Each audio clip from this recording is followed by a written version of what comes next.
capítulo 9. Vamos estar lendo alguns versículos. Atos dos Apóstolos, capítulo 9. Começaremos a ler do versículo 5 em diante. Também quero cumprimentar os nossos irmãos internautas.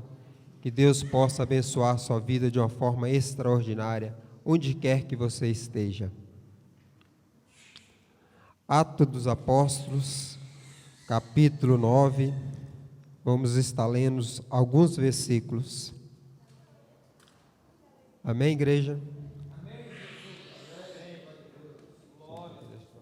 Oh, Deus maravilhoso. Aleluia.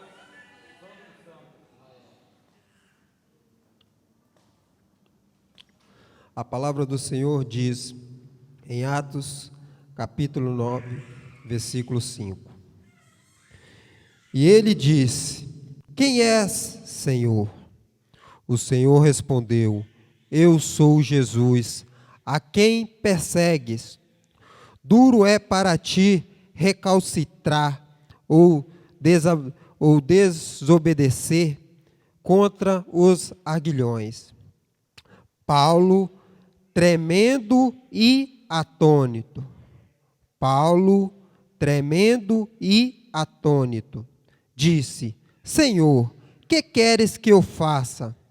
O Senhor respondeu-lhe: Levanta-te, entra à cidade, e ali será dito o que deves fazer. Versículo 10.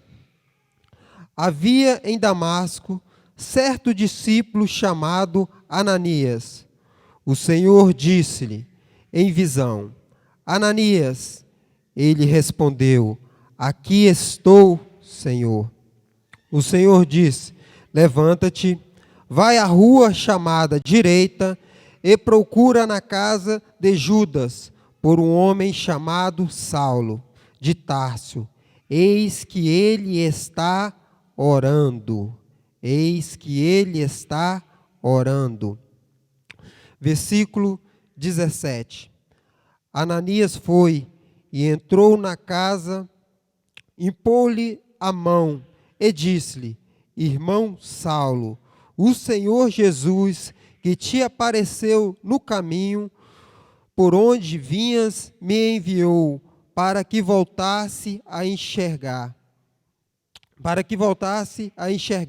E seja cheio do Espírito Santo. E logo caíram dos olhos como umas escamas, recobrou a visão, ele levantou-se e foi batizado. Amém, igreja? Aqui fala de Paulo, onde eu acho que todos nós sabemos que devemos e conhecemos a história de Paulo de Tarso. Todos nós conhecemos e sabemos a história de Paulo de Tarso. Aqui o que acontece nessa história de Paulo? Houve a presença do Senhor. Quando há a presença do Senhor, acontece o quê? Uma ação. Essa ação provocou uma reação. Que reação foi essa? Nós podemos ler apenas o início, a parte A do versículo 6. Paulo, tremendo e atônito. Por que Paulo ficou tremendo e atônito? Devido a uma ação do Senhor Jesus em sua vida. A Bíblia, ela relata, desde Gênesis a Apocalipse, a ação do Senhor na vida de pessoas.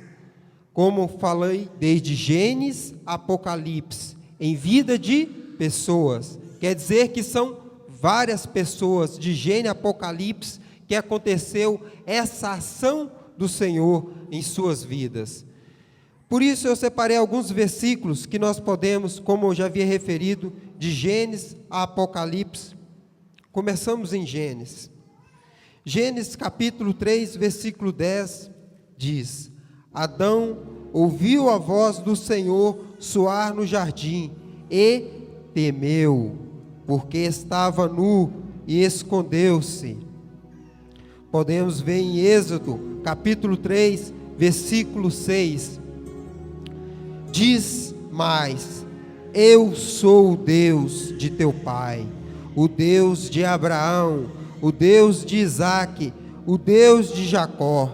E Moisés encobriu o rosto, porque temeu olhar para Deus.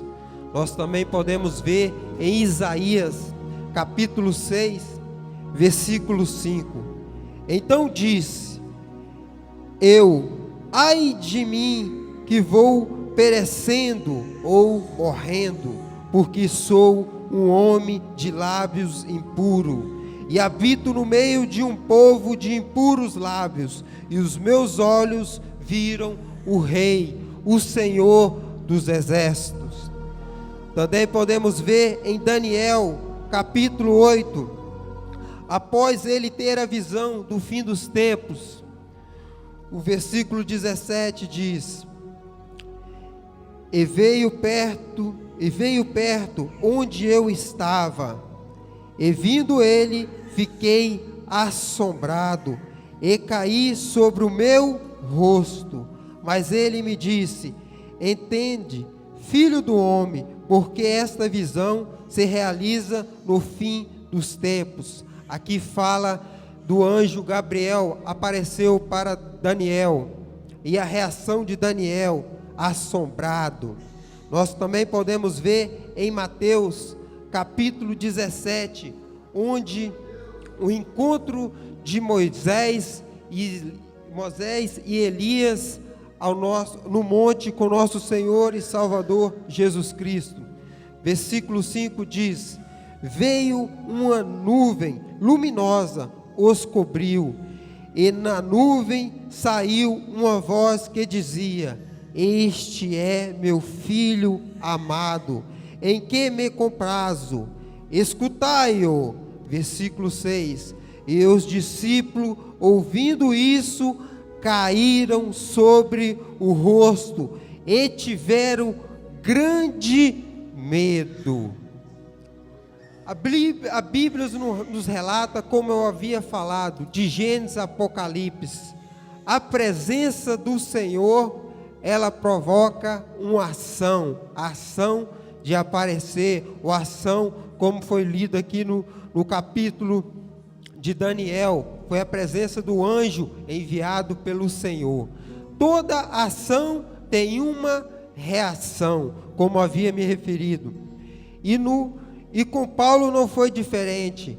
Paulo teve a reação. Por quê? Por que será que nós temos a reação quando aparece a presença do Senhor em nossas vidas? Como eu havia referido, de Gênesis a Apocalipse. Então vamos ler o versículo em Apocalipse, que fala, o apóstolo João dizendo, Apocalipse, capítulo 1, versículo 17, diz: e eu, quando ouvi, caí em seus pés como morto, e ele pôs sobre mim sua destra, dizendo-me: não temas, eu sou o primeiro e o último, o início e o fim, o alfa e o ômega. Eu sou Jesus de Nazaré. Toda língua, a palavra do Senhor diz, toda língua confessará que só o Senhor é santo. Todo joelho se dobrará diante do Senhor. Por isso que toda ação do Senhor tem uma reação. Qual é essa reação? É temer diante do Deus, temer diante daquele que virá, e disse logo, não demorar muito. Por isso não ficais despercebido, não ficais sem temer ao Senhor.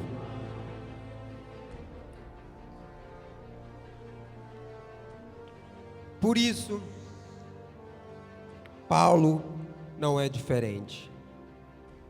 A palavra do Senhor nos fala em Atos dos Apóstolos, capítulo 9, na qual nós lemos.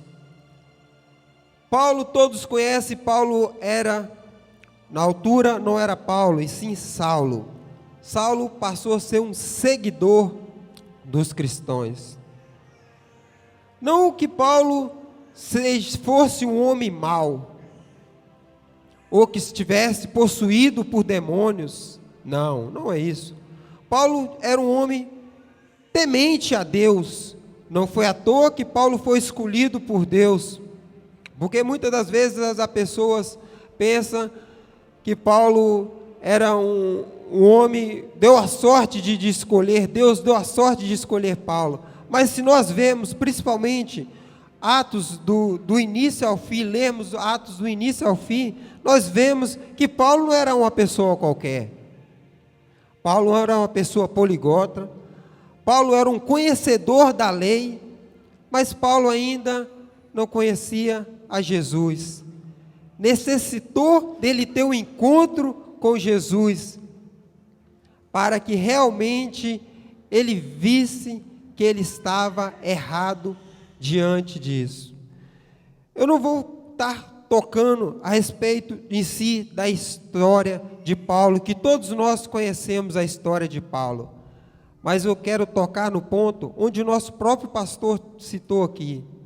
Se nós estivermos acomodados, se nós estivermos, talvez o crente esteja na mesma monotonia do dia a dia. O que está faltando para o crente? É um encontro com o Senhor. O que está faltando para o crente? Uma transformação de vida. O que aconteceu na vida de Saulo? Uma transformação de vida. O que eu estou querendo chegar ao ponto é de transformação de vida, transformação de pessoas. Nós vemos o dia a dia das pessoas, principalmente quando chega ao fim do ano, nós podemos ver que todos nós sempre fazemos planos para o ano seguinte. Se nós formos ver, nos analisar, todo início de ano, programamos algo para o ano que está a seguir. Este ano eu vou fazer isto, esse ano eu vou fazer aquilo, e vem ano, passa ano, tudo a mesma coisa. Vem ano, passa ano, tudo sem transformação. Vem ano, passa ano, achamos que encontramos o Senhor, vem uma seta maligna, e passa, acaba, apaga essa esperança. Por que nós esperamos sempre dar o fim do ano para que nós venhamos começar uma vida diferente com o Senhor? Para que venhamos estar essa transformação que na qual aconteceu na vida de Saulo. Por falar em transformação, não posso também deixar de falar na vida do endemoniado de Gandara, o Gadareno. Sabemos que aquele homem era possesso por legiões de demônio. Aquele homem vivia numa vida totalmente perturbada, numa vida totalmente... Imagina aquele homem naquela cidade, o tormento que ele era para aquelas pessoas, já que na palavra do Senhor diz que ele vivia no sepulcro. Uma pessoa que vive no sepulcro, penso eu, a Bíblia não fala claramente, mas talvez ele se alimentava também de cadáveres. Imagine isso nos dias de hoje. Nós podemos reparar que no dia de hoje, Se nós formos ver, principalmente os noticiários, o que mais nós vemos são endemoniados. O que mais nós vemos são pessoas da mesma forma que estava esse endemoniado. O que precisa para a vida dessa pessoa? Uma ação. Ação de quem? Do Senhor na vida dessa pessoa. Como diz um apresentador de telejornal, se ele vivesse, esse demoniado de Gandara, vivesse nos dias de hoje, talvez um apresentador de telejornal dizia, como ele sempre tem hábito de dizer, esse não faz mais falta, ou não faz falta no mundo. Por quê? Hoje em dia é isso que nós vemos nos noticiários. O que mais nós vemos acontecer crimes, que mais nós vemos acontecer barbaridades no noticiário. E as pessoas hoje em dia já estão acostumadas com isso. Ou já estão se conformando com essas situações. Notícia ruim atrás de notícia ruim. Notícia ruim atrás de notícia ruim. O que isso acontece na vida das pessoas? Falta uma transformação de vida. E hoje em dia é normal da pessoa falar, esse não faz falta nenhuma para o mundo. Por que não faz falta nenhuma para o mundo? Porque não teve o encontro com o Senhor. E às vezes, até nós mesmos, eu não diria agora, mas antes de ser cristão, eu também opinava pela mesma a opinião desse apresentador de telejornal. Eu também concordava com ele. Será que essa pessoa faz falta neste mundo? Será que uma pessoa dessa faz falta neste mundo? Aparece um maluco dali, nos dias de hoje, né? Tira a tua vida, dele um tiro, ou algo parecido, tira a tua vida. Que falta faz essa pessoa? Mas isso é que Satanás quer. É isso é que Satanás quer. A palavra do Senhor diz, o que Satanás veio fazer? Ele veio... Satanás veio para matar, roubar e destruir. E muitas das vezes, até mesmo cristãos estão concordando com isso, que as pessoas sejam mortas, que as pessoas não tenham mais, porque realmente tem casos que a gente vê que é realmente chocante. Tem casos que realmente são situações lamentáveis que acontecem. Mas isso tudo é falta de quê? É do agir do Senhor na vida das pessoas. Mas também a palavra do Senhor nos diz que o Senhor nos deu um livre-arbítrio de escolher o caminho na qual nós queremos seguir. Então cabe muitas das vezes às pessoas, a palavra ela é levada, a palavra é direcionada, mas muitas das vezes não há o entendimento da pessoa, muitas das vezes a pessoa não direciona para a palavra do Senhor. Mas voltando para o gadareno, ele teve a sua vida transformada. Por que ele teve a sua vida transformada?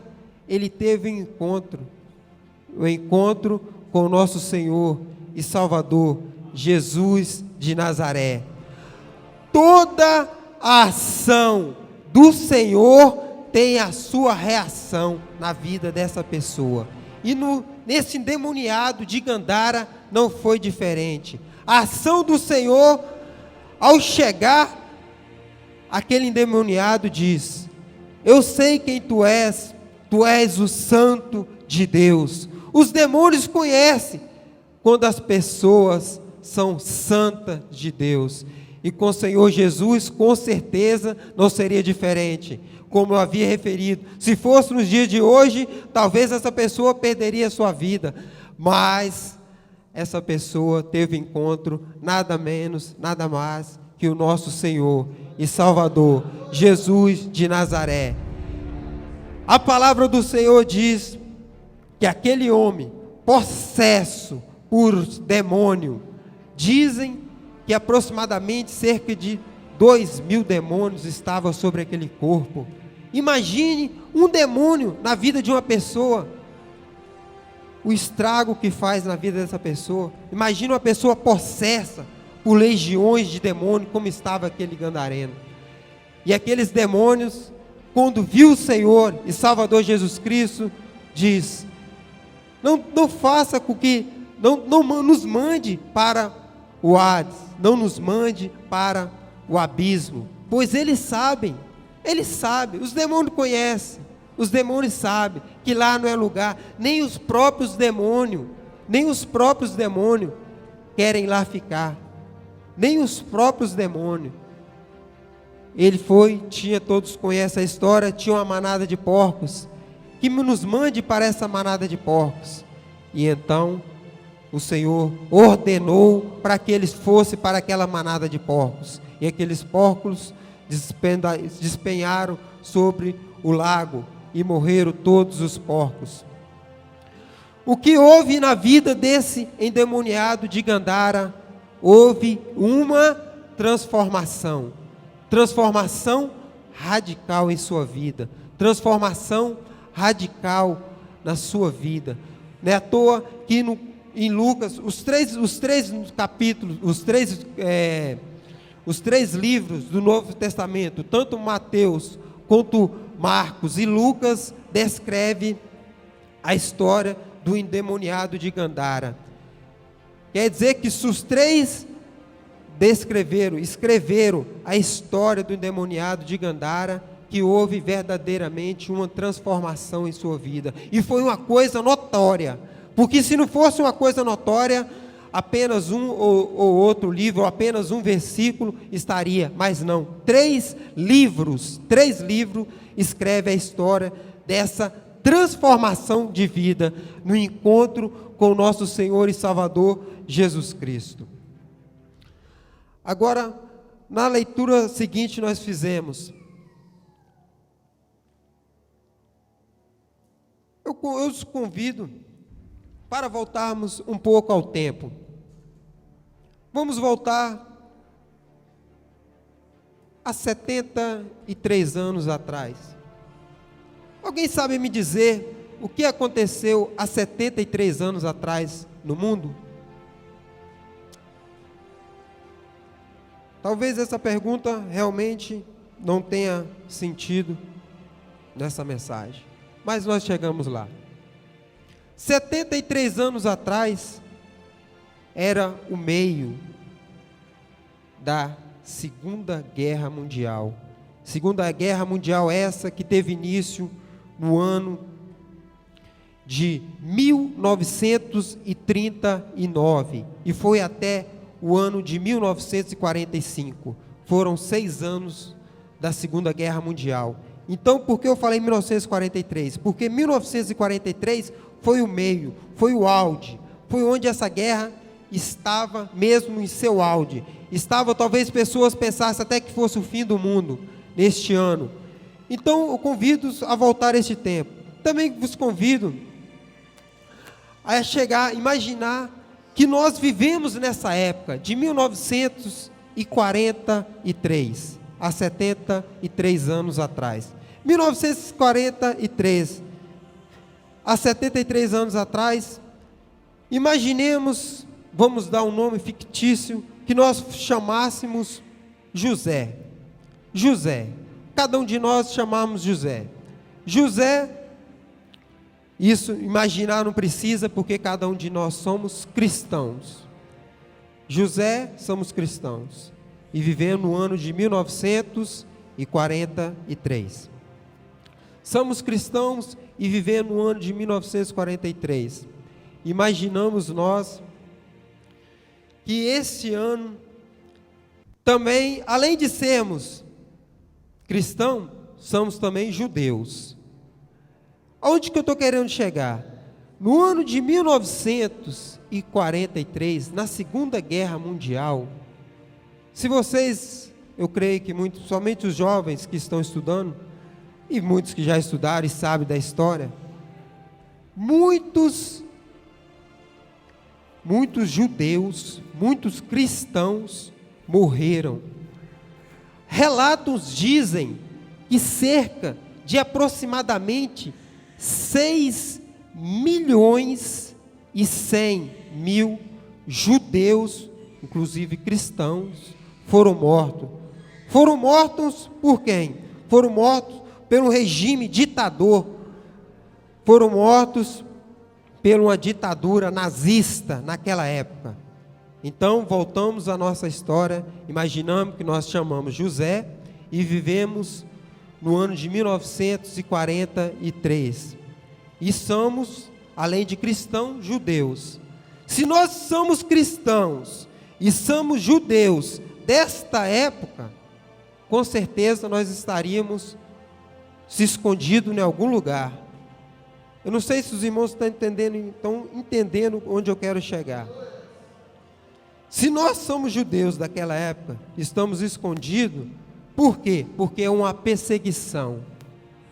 Há uma perseguição diante do povo de Deus. Se há uma perseguição durante o povo de Deus, imaginamos nós, chamamos José, vem o Senhor para nós em uma visão e nos diz: José, você responde: eis-me aqui, Senhor. Vá à casa, o outro judeu, vou dar o nome de Pedro, vai à casa de Pedro, lá se encontra Adolf Hitler. Ele, nesse exato momento, está orando. Você vai. E eu dei uma visão para ele. José, vai vir um homem chamado José, e colocará a mão sobre sua cabeça, e você voltará a enxergar. Agora imagine você, José, ou imagine nós, José, no ano de 1943, 73 anos atrás. Você, José, me incluo também, aqui a palavra, ela é uma espada de dois gumes, ela corta para cá, corta para lá ou para cá. Me incluo também, José. No ano de 1943, você, José, vá à casa de Adolf Hitler. Você tem duas opções. A primeira é questionar. Mas vai se questionar com o Senhor? Sim, pode questionar. A segunda, já logo negar. Então eu já vou logo para a segunda. A segunda, se caso você negar, você vê na história de Jonas. Jonas, todos nós conhecemos a história onde negou, onde desobedeceu a voz do Senhor. Se você está sujeito a pagar o preço, como Jonathan pagou, ficando 3 dias dentro de um ventre da baleia, alimentando, você já sabe de quê? Ou podemos, a segunda opção, questionar. Então vamos para questionar, que eu creio que seja melhor, né? Vamos questionar então. Senhor, Adolf Hitler, Senhor, isso é um maluco, isso é um psicopata. Senhor, este homem está exterminando com o teu povo, este homem está acabando, Senhor, com a tua igreja. Como, Senhor? Só quer que eu vá à casa deste homem. Agora imaginamos nós sendo nome fictício, não esqueça, José, indo até a casa de Pedro, outro nome fictício. Você imagina o pensamento que vai na mente dessa pessoa? Se coloca no lugar.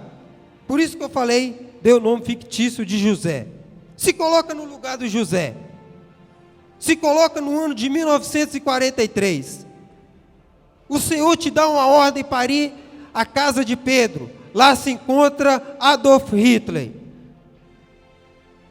Imagine você, neste ano, nesta pressão, porque você sabe, muitos judeus na altura, não sei como sobrevivia, porque nas ruas não andavam, só andavam se escondendo, porque a perseguição era tanta. Imagine você, qual seria, o que passaria, imagine eu me imagino, o que passaria na minha mente, da minha casa, a casa de Pedro, que lá encontrava Adolf Hitler.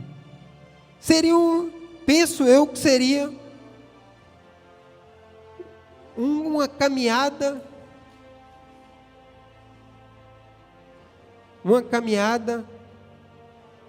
dolorosa, uma caminhada. Imagine o que passou na cabeça, imagine o que passou na cabeça de José. Vou à casa deste maluco, o Senhor estava tão bem, como diz lá, eu falei, voltando atrás lá, o apresentador, isso não faz falta nenhuma neste mundo, Senhor, deixa isso lá, deixa isso cego, continua cego, tá bom?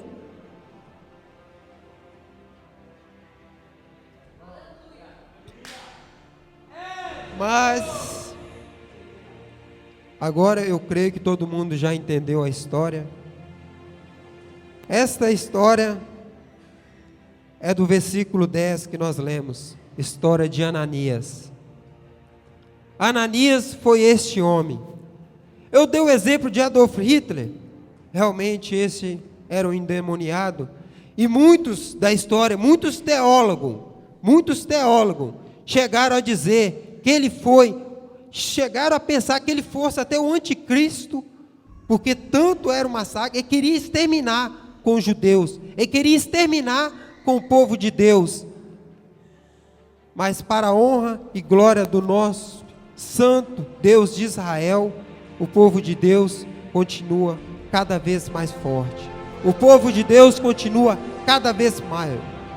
Por isso eu dei apenas um exemplo de Adolf Hitler, que era a história de Ananias.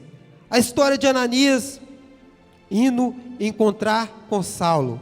Imagine nós, o que passou na cabeça de Ananias, até chegar à casa de Judas, na rua direita, e lá se encontrava Saulo. Deve ter passado 1001 coisa, como o nome fictício que eu dei de José.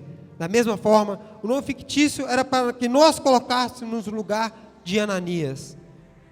Com certeza Ananias também, a Bíblia, é claro que a Bíblia for relatar tudo que passa até na mente das pessoas, não haveria espaço na Bíblia. Mas com certeza Ananias deve ter pensado 1001 coisa, até chegar na casa de Judas a encontrar. E a palavra do Senhor diz, no capítulo 9, versículo 10, havia em Damasco certo discípulo chamado Ananias. O Senhor lhe disse em visão, Ananias, ele respondeu, aqui estou. O Senhor lhe disse, levanta-te, vai à rua chamada direita, procure na casa de Judas, por um homem chamado Saulo, de Tárcio. Eis que ele estava orando. Aqui é a diferença de um homem de Deus por um homem na qual eu me referi. Adolf Hitler com certeza nunca, jamais ia estar orando, porque com certeza era um ateu. Mas Saulo, não.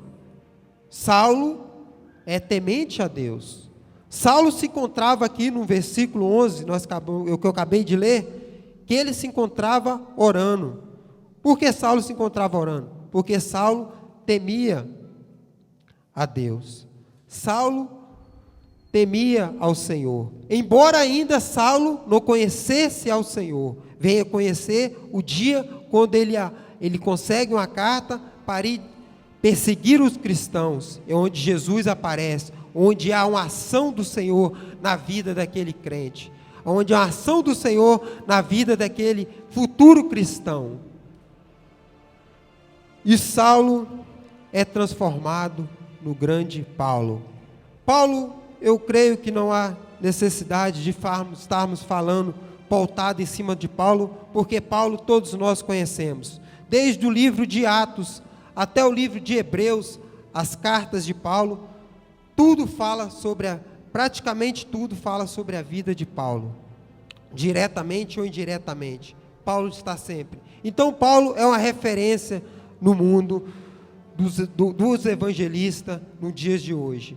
Mas onde eu queria chegar era a transformação de vida, a transformação na qual aconteceu na vida de Saulo.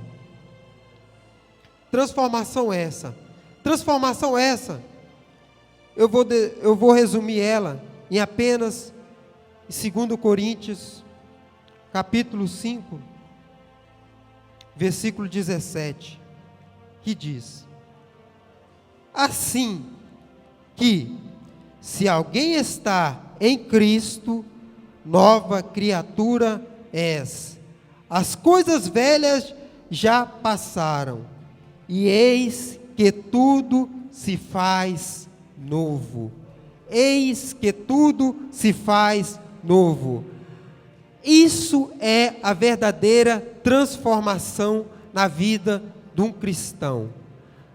Eu peguei o exemplo de Saulo, que transformou em Paulo, porque eu creio que seja um dos grandes exemplos de transformação de vida. Mas a transformação dele é apenas um exemplo, a transformação dele.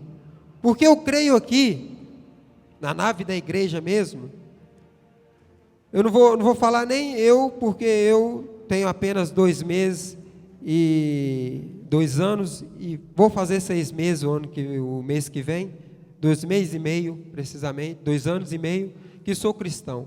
Mas eu creio antes da chegada do pastor Robson nessa igreja, principalmente as pessoas mais antigas dessa igreja, imagine a sua vida como é que era. Imagine a turbulência que você vivia. Teve que haver uma ação do Senhor em sua vida. Teve que haver uma transformação de vida. Porque não tem como nós sermos avivados, pois o tema é avivamento. Não tem como nós sermos avivados se não formos transformados. Não tem como nós sermos avivados se não houver uma mudança, não houver uma transformação de vida. O avivamento vem a partir do momento que há essa transformação. Essa transformação, ela depende de cada um de nós. Essa transformação depende de cada um de nós. Porque o avivamento, ele só acontece na vida de um cristão a partir do momento que há transformação. Uma transformação em vida de cristão, há um verdadeiramente avivamento. Hoje também não podemos deixar de falar de milagres. Hoje é culto também de milagres. E na vida de Saulo não foi diferente. Saulo, por mais que Saulo fosse um conhecedor das Escrituras, por mais que Saulo fosse um servo fiel ao Senhor, Saulo estava agindo errado. Saulo era um perseguidor do Senhor. Qual o milagre que aconteceu na vida de Saulo? O milagre maior que a vida de cada um de nós temos, que é a nossa salvação. O maior milagre na vida de um cristão é a sua salvação. Porque o homem, a palavra do Senhor diz, o homem pode ter tudo nessa terra, pode desfrutar, o próprio Salomão diz, você pode ter o melhor dessa terra, mas tudo que tem nessa terra é vaidade. Tudo que há nessa terra é para o seu ego, mas a sua salvação não. A sua salvação, ela é eterna. A sua salvação é algo que na qual o cristão, ele deve buscar dia após dia, hora após hora, minuto após minuto. Por quê? Porque o cristão, sem uma transformação, ele não pode ser considerado cristão. Como é que nós podemos um dia estarmos uma montanha russa, um dia estarmos lá em cima, outro dia estarmos cá embaixo, um dia estarmos lá em cima, outro dia estarmos cá embaixo? Não temos uma sequência na presença do Senhor. Eu creio que a terra é como se fosse o céu. Como é que nós queremos morar no céu, se nós não fazemos da terra como se fosse o céu? Ah não, mas eu vou esperar, lá no céu eu vou ser diferente. Como é que podemos fazer isso? A terra na qual nós vivemos, a terra já é o nosso céu. Se você quer viver no céu e fazer coisas dessa terra, não pode. Você tem que escolher, ou você vive no céu, ou você vive na terra. Ou você desapega a coisa dessa terra e passa a viver coisa do céu, ou você se apega nessa terra e infelizmente vai morar no inferno. Por isso que eu quero deixar a palavra dessa noite: transformação de vida. Todo cristão deve ter transformação. A sua transformação, ela não vem apenas quando você aceita Jesus. Porque normalmente, quando você aceita Jesus, você ainda é imaturo para a palavra do Senhor. Muitas das vezes você está muito entusiasmado ali, uma vida transformada. Mas o inimigo, você sabe que o inimigo ele é sujo. O inimigo ele é ousado. O inimigo ele manda seta na sua vida. Ele tenta te parar de todas as formas. Quantas pessoas neste templo aceitaram a Jesus? Quantas pessoas? Nós já inauguramos esse novo templo já há 2 anos. Quantas pessoas neste templo, não estou falando nem no outro, neste templo aceitaram Jesus? Quantas pessoas que aqui aceitaram se encontram hoje na casa do Senhor? Aceitar Jesus, não vou falar que talvez seja fácil, mas renunciar ao mundo, a isso é difícil. É isso que às vezes acontece com muitas das pessoas. Querem aceitar Jesus, mas não quer renunciar ao mundo. Quer estar na casa do Senhor, mas querem também desfrutar as coisas do mundo. Nós temos que ser cristãos. Nós temos que servir a Deus. O que o Senhor nos pede? Para que servimos a Ele. Por isso a palavra do Senhor diz: buscai a Deus em tudo, buscai ao Senhor enquanto ainda se pode achar. Buscai ao Senhor enquanto ainda se pode achar. Por isso que todos nós sabemos, que não sabemos a hora e nem a vida do nosso Senhor e Salvador Jesus Cristo. Por isso que essa transformação de vida não é apenas no momento que temos encontro, não é apenas no momento que aceitamos, levantamos a nossa mão e aceitamos nosso Senhor e Salvador Jesus Cristo como o único e suficiente Salvador de nossas vidas. Essa transformação de vida, ela tem que ser constante em nossas vidas. Essa transformação de vida, ela tem que ser plena, dia após dia, matando a carne a cada dia, porque sabemos que tudo que é da carne não é procedente do Espírito. O Espírito é totalmente oposto da carne. A carne quer algo carnal, o Espírito quer algo espiritual. O Senhor, Ele é espiritual. Por que nós devemos buscar o Senhor? Porque o Senhor é espiritual. Matamos a nossa carne, matamos os nossos desejos carnais e passamos a ser mais espirituais. Amém, igreja? Assim eu agradeço a minha rica oportunidade e passo para o nosso pastor presidente, em nome de Jesus.